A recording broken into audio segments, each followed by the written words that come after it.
తెలంగాణలో కాంగ్రెస్ పార్టీ ప్రభుత్వం వచ్చింది. కొద్దిగా నేను ఆశావాన్ని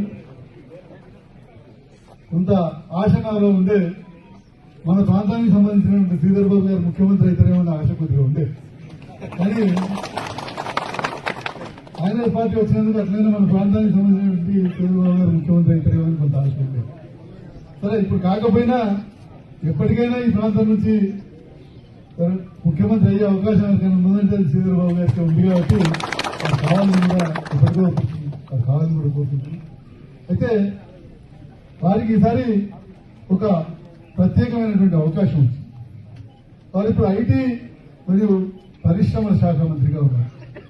ఈ ప్రాంతం మన ఈ పెద్దపల్లి జిల్లా మొత్తం కూడా వారు ఇప్పుడు పరిశ్రమల శాఖ మంత్రిగా ఉన్నారు కాబట్టి, ఐటీ శాఖ మంత్రిగా ఉన్నారు కాబట్టి ఈ ప్రాంతం